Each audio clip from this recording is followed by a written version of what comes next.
I thought for this last week we should be both practical and idealistic.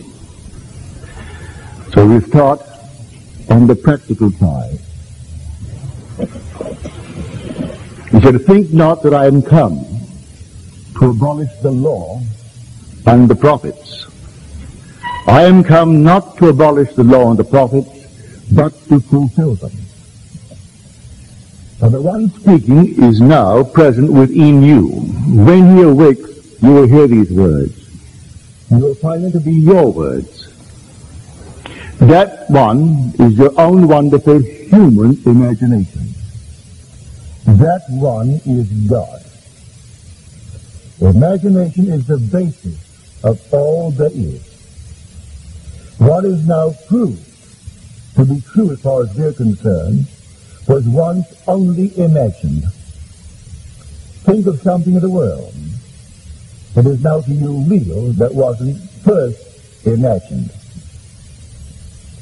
So the secret of imagining is the secret of God.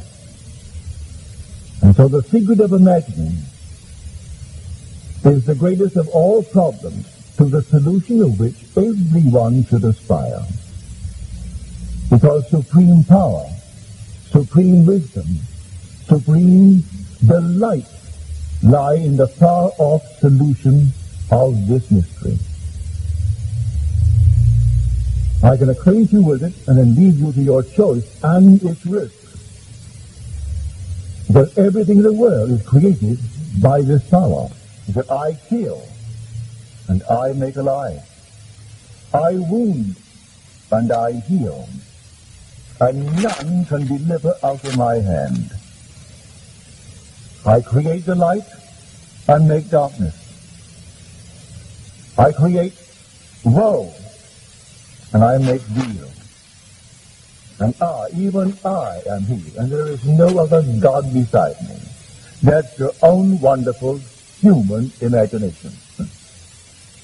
But there are secrets to this power. And you and I, by experiment, we try to discover the secret. As we discover the secret of imagining, pardon me, we are discovering the secret of God.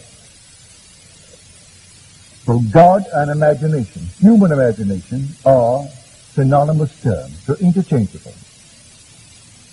So when we read that if we know that He hears us in whatever we ask, we know that we have obtained that which we requested of Him. If we know that He hears us in whatever we ask, no restraint. Now you may sit down and commune with what you think to be another than yourself, God. But because there are billions of us in the world, and there is but one God, and this fabulous universe, you might wonder if He heard you. But you have no doubt in your mind, if you identify God with your own wonderful human imagination, that He heard you. Can you believe that your own wonderful human imagination is God? So when you sit down as held in the 4th Psalm, commune with your own heart upon your bed and be silent. He hears you if you commune with self, but can you believe that communion with self was communion with God? Can you now assume that you are the one that you would like to be? Can you assume that one that you love is as you would like her or like him to be? Can you really believe that you're answered? I do not expect tonight that after a certain conception that the child will be born tomorrow. The vision has its own appointed hour. It ripens, it will flower. If it be long, then wait.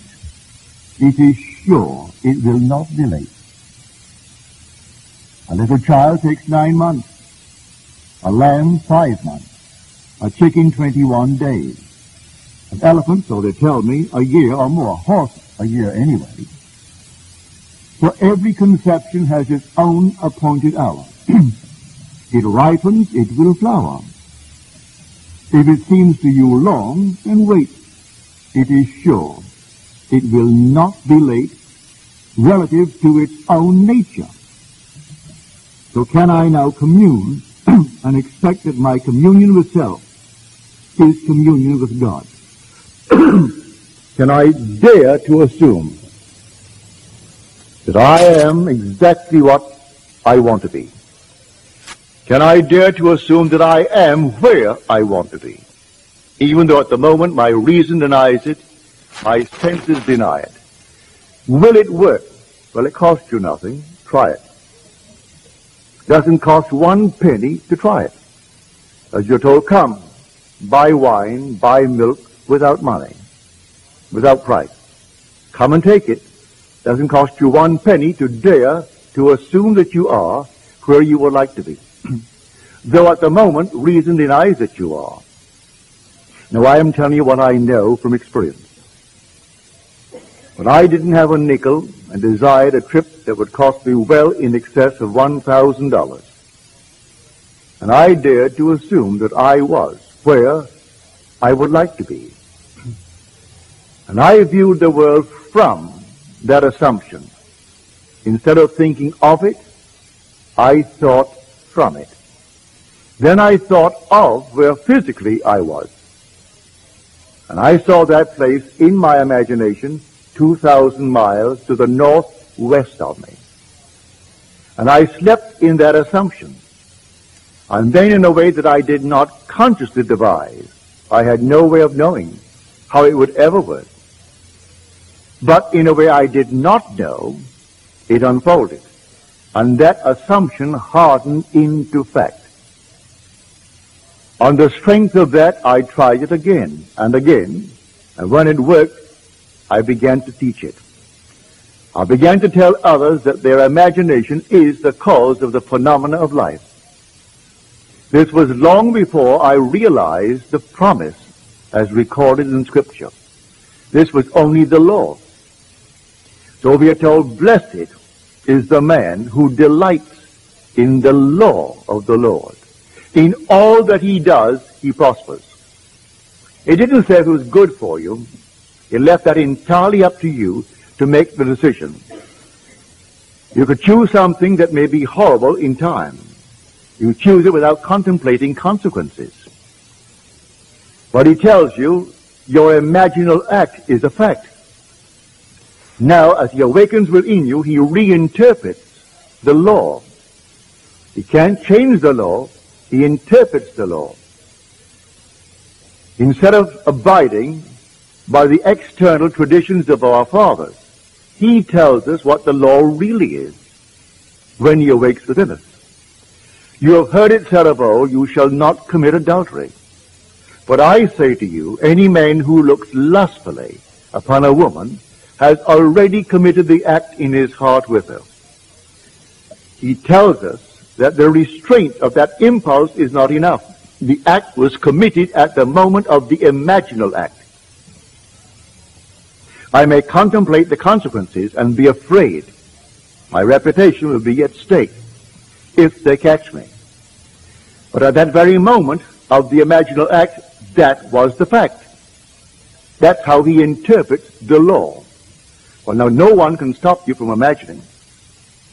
No one can stop you from imagining that you are secure. But you may say, I have no one in this world to whom I could turn, who could leave me a penny, and I have no money. I am beyond the age where they would employ me, and you could give yourself 1,000 reasons why it could not be.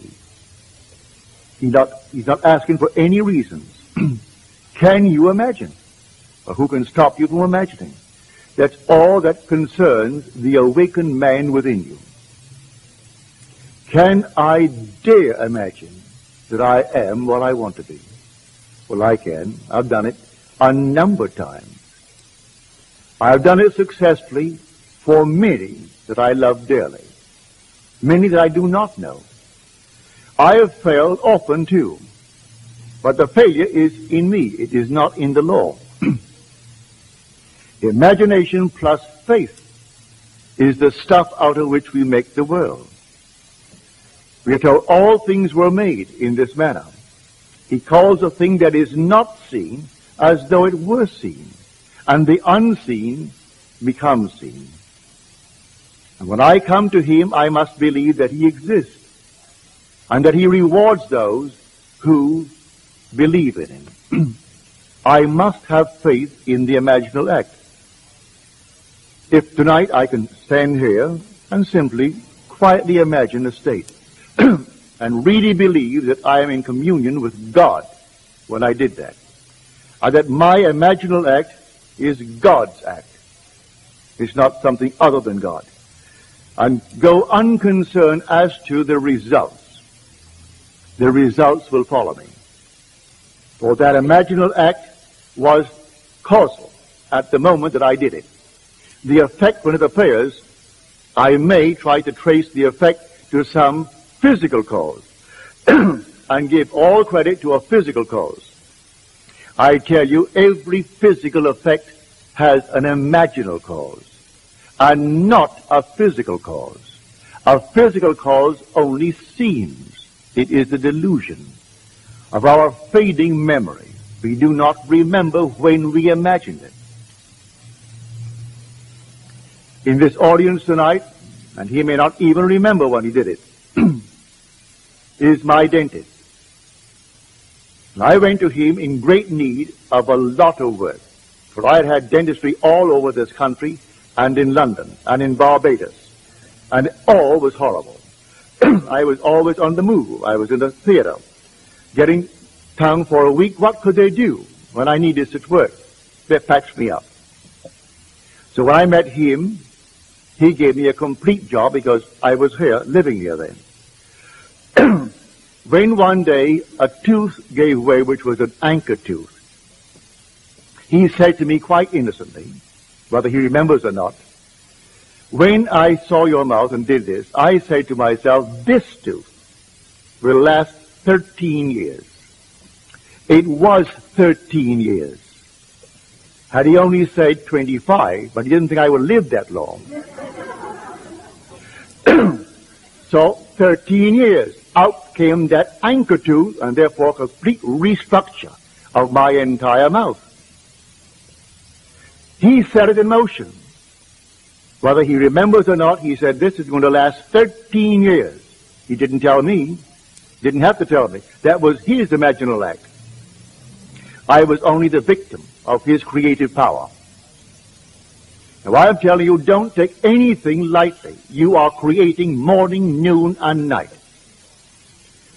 Your imaginal acts are God's acts, because your imagination is God, and there is no other God.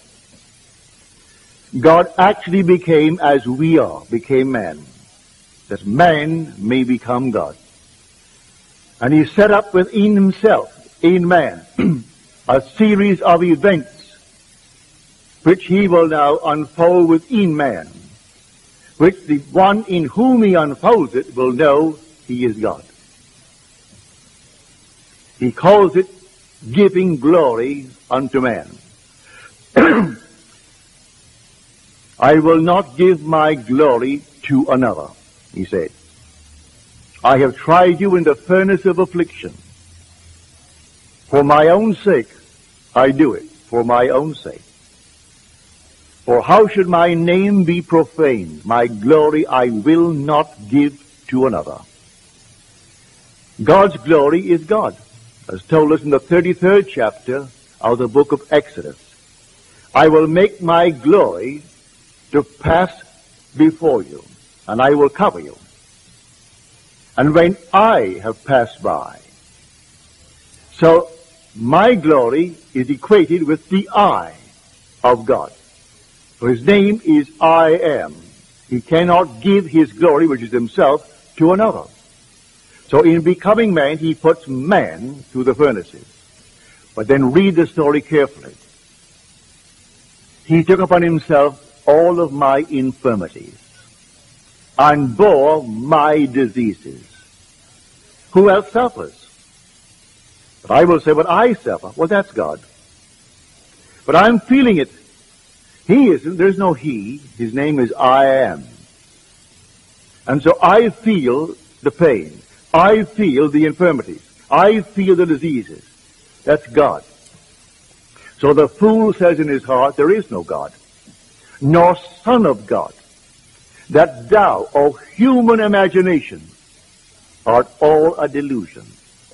But I know thee, O Lord, when thou arisest upon my weary eyes, even in this dungeon and this iron mill. Thou also sufferest with me, although I behold thee not. I do not behold imagination as I behold you, an object in space. I am the reality that is named imagination, but I cannot actually see it as an object in space. I see the results of my imagining, but not the being imagining, for God is invisible. Then the voice replies, fear not. I am with you always. Can I ever get away from imagining? If I fall asleep now and I start dreaming, what is dreaming but imagining? When I wake, he is still with me. I'm still imagining. I am with you always. Only believe in me that I have power to raise from death thy brother who sleeps in Albion. This comes now to the promise that he made all of us. His promise is to give himself to us as though there were no others in the world, just you. Because in giving himself to you, there is no other. Your whole vast world is yourself pushed out. Everything in the world is yourself pushed out. And you manipulate it by your imaginal acts. Everything in the world. Now, the first act begins with the resurrection. It's not outside of you, in spite of what you've been taught. The day will come, you will rise within yourself. And that's the only God that was ever resurrected, who will ever be resurrected. It's not another, it's you. And when you rise, there is no one on the outside. It's all you. And you are rising in the only tomb in the world where God was ever buried, and that's your own skull. God is buried in the human skull, and that's where he rises. And when he rises, as foretold by his own words in Scripture, he is born. Resurrection begins the act. That same night, you come out of the tomb, which is your skull, and you are born from above. Not from the womb of woman where the garment was born. You are born from above, born of God. Born not of blood, nor of the will of the flesh, nor of the will of man, but of God. In other words, you are self-begotten. God begets himself in you, as told us in the epistle to the Hebrews. He is bringing many sons to glory. But the sons are numbered. Everyone born of woman is that son of God. As told us in the 32nd chapter of Deuteronomy, he has set bounds to the peoples of earth according to the number of the sons of God. But you would say, but look, there are 3 billion in the world. So what's that? I will make them more numerous than the stars, more numerous than the sands of the beach. Well, count them. You can't count the stars. We estimate them to be at trillions and trillions. These are the sons of God, bringing each that he chooses. He didn't bring all together. He brought a certain number, and that certain number he calls the second son. The second son is represented by this fabulous number. The first son is still waiting to come out. He complains because the second son went berserk, went amok, spent his power unwisely.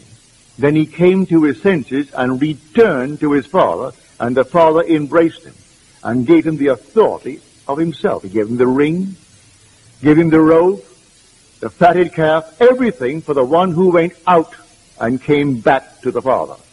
For his gift is the gift of himself to you who came out. I chose you in me before the foundation of the world. That's what we are told. Let the first son complain. He'll complain and complain. I served you, and you gave me nothing, not even a kid. He said, my son, all that I have is yours. But the most fabulous gift in the world, or possession in the world, is without meaning unless there is a knowledge of it and a readiness to use it. Going out as we did, we become aware of our possession. Then we can use it. Unless we went out into the world and misused it as we have done, we could not become aware of this power that is our own creative power, our imagination. I saw it so clearly one night. Here I am in this fabulous field of sunflowers, huge, lovely sunflowers. Each sunflower was a face, the human face, but they were all anchored in the earth. And I walked up and down among the sunflowers. They moved like an orchestra moves. They all moved in unison. If one smiled, they all smiled. If one didn't smile, no one smiled. They simply followed like an orchestra. If one bent over, they all bent over. And everyone did what the whole did. One, I didn't say one led them, seemed automatically to do it. And I felt, though I was alone, I could walk up and down, and they were anchored. They couldn't do it. I felt that I was freer, limited as I was, than all of them put together, beautiful as they were. These sunflowers of human faces, but they had not gone out. I was once a part of that infinite garden, not aware of what I possessed. And my Father chose me in him before the foundation of the world, and we went out to go through hell in this world, that I may become aware that all thine are mine. To become aware that all that is God's belonged to me, I had to go through the furnaces of affliction. And having gone through the furnaces, then he awakes within me. And he tells me how I will know he has awakened within me. He set up in the beginning the result of the experiences of humanity. And that result is a son. The son is called David. And when I find him, I will know he is my son. And I will know the 89th Psalm. I have found David. He has cried unto me, thou art my son, my father, my God, and the rock of my salvation. Well, I found him, and he cried these words to me. And I knew exactly who he was, and I knew then who I am. Until then, I did not know I was one with God. He is God's son, God's only son. Now he's my son. I tell you, you're going to find him, and he will be your son. And because he is my son, you and I are one. How can he be your son? And I know he's my son, and you and I not be one Father. So we are told there's only one body, one Spirit, one Lord, one God and Father of all. So in the end, they will not be Greek and Jew, bond and free, male and female, only one. All one in God. And you will be that God. So this is the promise that he made. Now, when I read the Bible, I take all the related parts of the promise and put them all together. For all of these things put together will find their fulfillment in you. All his promises find their yes in him. As you read it in the 2 Corinthians. All the promises of God find their yes, their fulfillment in him. So there are 39 books. Together they form one book. But the context, which means the meaning of it, you will find related, scattered over the 39. He pulls from this, from that, from the other, written over the centuries, and pulls them into one pattern. So Christ is the pattern man. That pattern is buried in man. It's the only Christ in the world. When the pattern unfolds in man, it unfolds in man as the man in whom it unfolds. And then he knows who he is. And he has no doubt in his mind as to who he is. He is the Lord spoken of in Scripture. And that Lord is God the Father. And the whole thing unfolds within him. But he does not abolish the law that he gave. He explains the law as a psychological law and not a physical law. So if I long after someone, at that very moment, the act was committed. I state boldly. I stated boldly as my dentist stated it boldly. It was committed. So I went blindly on, enjoying everything he did. It was perfect. Then suddenly comes a little bleeding thing, which no one could stop. Out comes the tooth. He set it in motion the day he said to himself, not to me. It'll last 13 years. I checked it. It was 13 years. So Blake said in his wonderful Jerusalem, oh, what have I said? What have I done? Oh, all-powerful human words. For the word of man is the word of God, and the word shall not return unto me void. It must accomplish that which I purpose, and prosper in the thing for which I sent it. But man forgets his word. Then it comes up, and he looks for a physical cause for it. Now we'll start searching. Well, you know what? Well, your system is run down. Did you have fever? Did you have so-and-so? And you ask 1,000 questions of the one. Did you have so-and-so? You said no, no, no. No one thinks of that moment when the word went out. So the word goes forward, and it cannot return unto us void. It must accomplish that which I purpose and prosper in the thing for which I sent it. I can see my father now, back in 1919. There were 10 of us, 9 boys and a girl. He was a ship chandler. He had a grocery store and a liquor store and a meat store, regular little grocery. And he supplied ships. And the ships were bringing the boys back from the First World War. And they would tell him all kinds of stories. At dinner, he would say to my mother, we will have another war in 20 years. In 20 years, there will be another war. It will be against Germany, but this time it's going to be Germany and Japan. He didn't mention Italy, but it will be Germany and Japan. We will again have America as our ally. France will be our ally.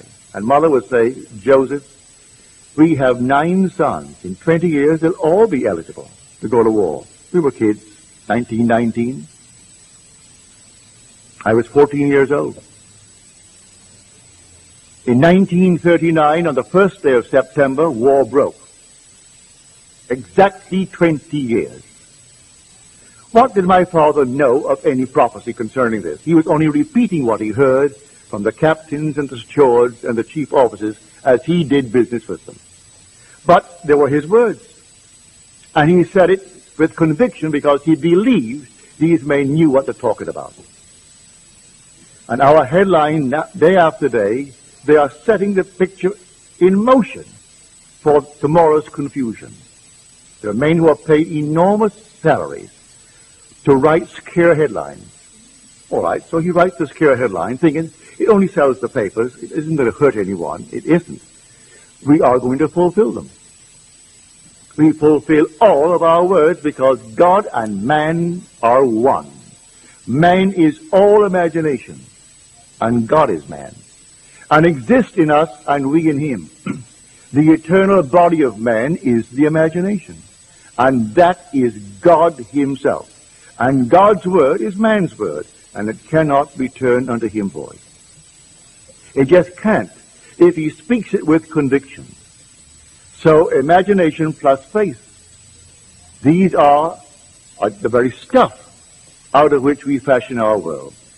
So can I tonight be alone and commune with myself and be confident that he heard me? I know that I heard myself. Well, that self is God. If we know that he hears us in whatever we ask, we know we have obtained, not going to, we have obtained that which we request of him. Read it in John's epistle, the first epistle, the 5th chapter, the 15th verse. We have obtained it. Well, it'll take a little interval. It may come tonight, but depending upon what seed you planted. One seed will grow overnight. Other seeds will take a little longer. But each has its own appointed hour. There's not a thing wrong in your noble dreams in this world You want to be wealthy? What's wrong with it? You want to be anything? What's wrong with it? Everything is possible. A friend of mine called me last week. He's now appointed the head purchasing agent for the city of Culver. By law, he is not qualified. He does not have the educational background. The law demands you must have a college degree. He doesn't have anything outside of high school. They rearranged it to appoint him the head purchasing agent of Culver City. Why? He came here, he and his brother. I buried the brother a few years ago. He got this job not dreaming for one moment he could ever transcend it. I said, don't for one moment entertain that thought, Dwayne. The job is yours if you want it. Don't push the other one out. Let him go higher. You want to be the purchasing agent of the whole city of Culver? You are the purchasing agent. Sleep in it just as though it were true, and you hurt no one.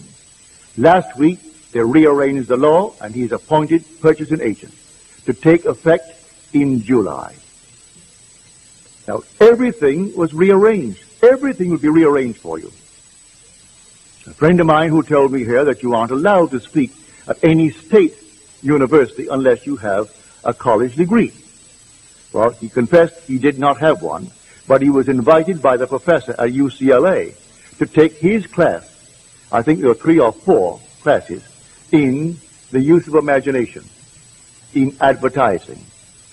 And so here he went in without the degree, and he was given, well, all the freedom that the professor enjoyed, and he gave either 3 or 4 lectures instead of the professor who went off for those 3 or 4 lectures. So they suspended the rules. They'll suspend every rule.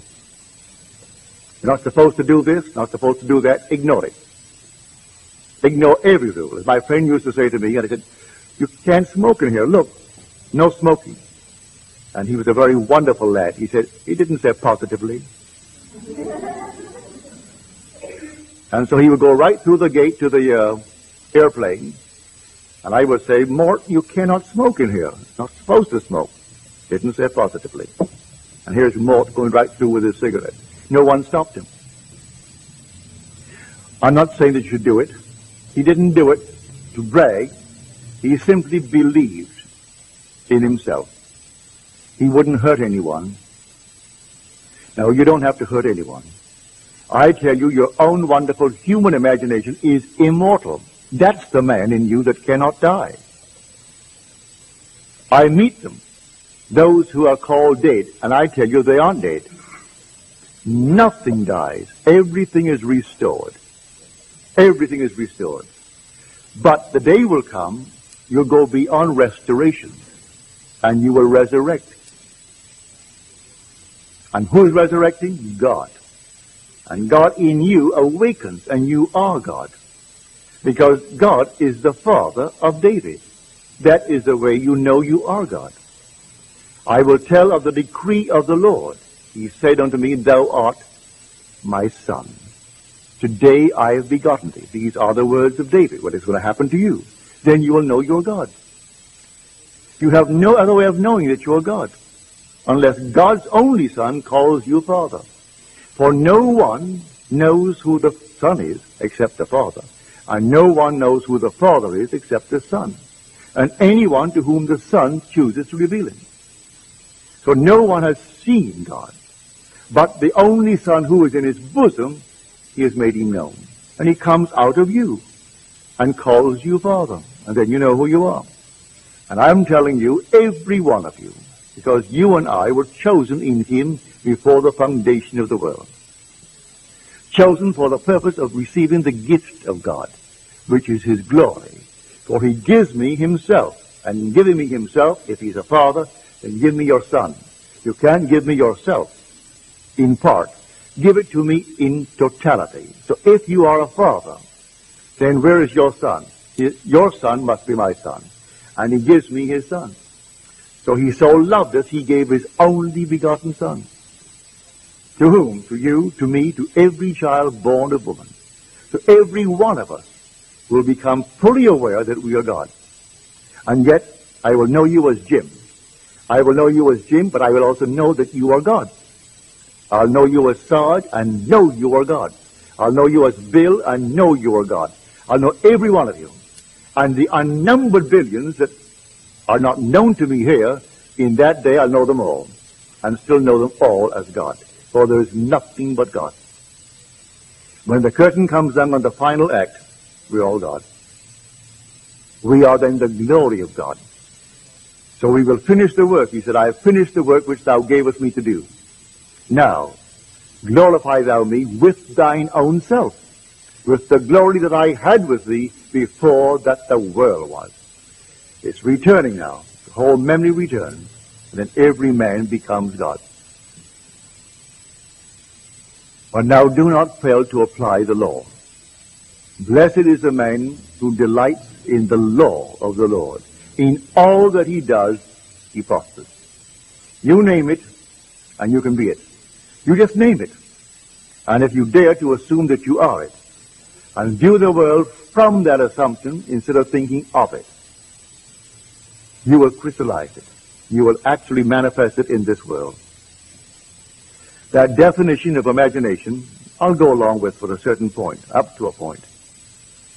That things present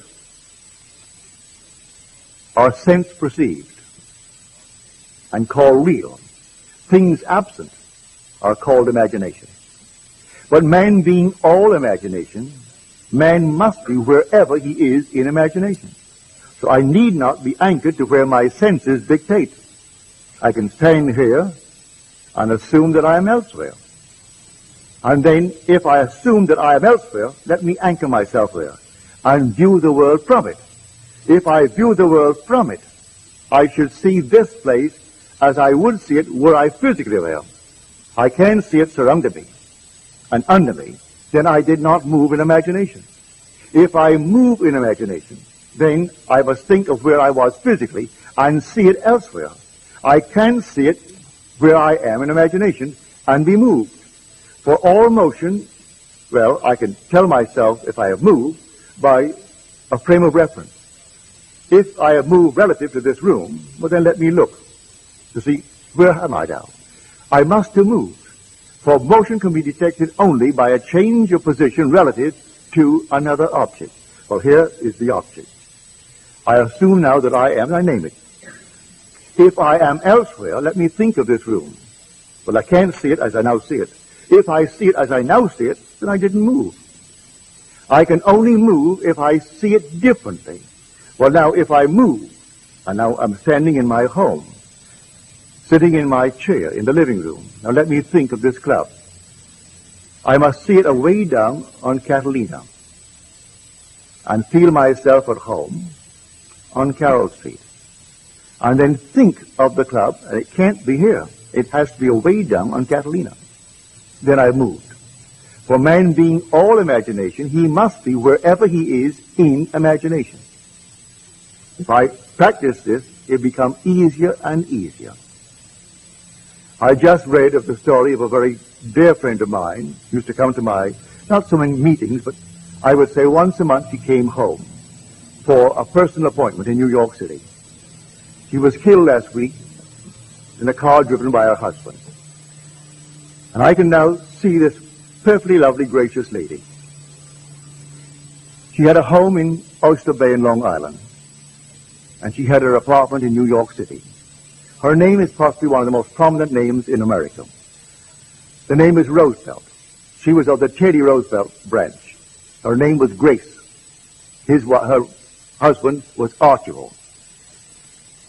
Teddy was governor of New York. He was vice president of our country. He was president of our country. A very powerful, wonderful leader. He did not leave, as so many presidents leave, a fortune. He didn't go in there to make a fortune. He went in there to lead the country. And as he said, I don't consider public opinion. I form what I think is best for our country, and I feed them what they ought to know. I feed them what I think is best for our country. So he didn't go in there to make a personal fortune, and he came out without a personal fortune. So she, in spite of her name, did not have a personal fortune. She had a home in Oyster Bay in Long Island, and a lovely apartment, beautifully furnished from things that her father-in-law had given. If she did not rent her New York apartment for the summer, she could not open her home in Long Island. She couldn't afford it. Being a lovely home in a very wonderful, fashionable area of New York City, she always got a wonderful price paid in advance for the 3 or 4 months. Then came the end of a season where they aren't looking for any home, and she came to see me. She said, Neville, I am desperate. Unless I rent the place in New York City, we can't open our home in Long Island. I said, all right, it's rented and you're living in Long Island. Oh, but she said, Neville, I can't do that. I said, tonight you sleep in your home in Long Island. Well, she said, I can't do that. How could I go and sleep there? I said, you don't do it physically. Tonight you sleep physically in New York City in your apartment. But in your imagination, which is the only reality, you sleep in your home in Long Island. And then you think of your place in New York.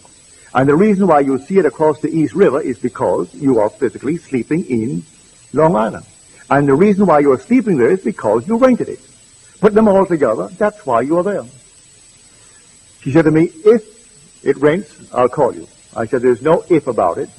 If, the only if is, if you do it, then you'll call me. I took her to the elevator. She went downstairs, went back to her place. The next day, at 9 in the morning, Mrs. Roosevelt is on the phone. She said, Neville, this is Grace Roosevelt. I said, how are you, Mrs. Roosevelt? She said, I'm calling you from Long Island, where I slept last night physically. That I went home. No one came at all over the period that your rent places. But as I got home, soon after I got home, an agent called and asked if I could show the apartment. A single man came in. He liked the place. Money meant nothing to him. He said, I want immediate possession. But I mean immediate. I mean now. But she said, I can't get out now. I have to call my husband at the office. I don't care what you do. I want immediate possession. And here is my check in advance. Call the bank to see if the check is good. She got out that day, called her husband to meet her, and off they went to their home in Long Island. Well, she was just killed last week at the age of 73, I think it was. He was driving. He wasn't injured, and the friend in the car wasn't injured, but Grace was killed instantly. But at least she learned the law. She didn't come to the meetings very often because she said in her capacity, she was a pillar of the Episcopal Church in New York City, also in Long Island, and it would not be advisable to be seen in my meeting place. That's scumming, that's slumming. But she always came to my home to any problem. Once she had it with her son. He came back from Egypt, where he was in the State Department. And he came with a huge big beard. And she said, Neville, I'm embarrassed. Long before people wore beards. Today, it would be the thing to do. But he came back long before the young fellows wore beards, with a huge big beard. She said, Neville, I'm so embarrassed, I just don't want to walk down Fifth Avenue with him. I'd make him walk ahead, walk behind me. I don't want to be seen with him. What must I do? Because he gets annoyed and he will do nothing that his father and I suggest. I said, how would you feel if you kissed him and he had no beard? You would kiss your son, wouldn't you? Oh, yes. Well, then, put your hand on his face, he doesn't have any beard. And then kiss him and feel that smooth skin that is your son's face, and he has no beard. All right, I will do that. She didn't tell me. I opened the morning paper one Monday morning. It was a big fashionable social wedding, and here is Mrs. Roosevelt and her husband, and here is her son, and here is the bride coming down the steps of the Episcopal Church, and he has no beard. So next time she came to see me, I reminded her, I said, you know, you came here the last time about the beard, and the beard is off. She said, you know why? I said, yes, I know why, but you tell me why. Well, the girl that he married refused to go through with it unless he shaved. She saw the physical act. I said, no, that wasn't it. You promised me that you would kiss him and feel his smooth skin. And you feel the smooth skin and it would come off. She said, I did do it. But the girl demanded it. So she goes back to a physical causation, and it wasn't so at all. There is no natural effect with a natural cause. Every natural effect has an imaginal cause, and the natural only seems. So she is still going to insist it is because the girl wanted to bear it off, that's why he took it off. Well, now she knows better. She's now in a world just like this. At least she learned the lesson of the law. She didn't learn the promise, because when I spoke to her, I did not have the promise. I had not realized it. You know the promise because it only happened to me 12 years ago this coming month. So those who knew me before have not heard from me the promise. Those who have known me since, well, they know the promise. So I ask you tonight to please take it seriously. Watch your every imaginal act. And I will say to everyone, don't take anything lightly. Don't voice an opinion.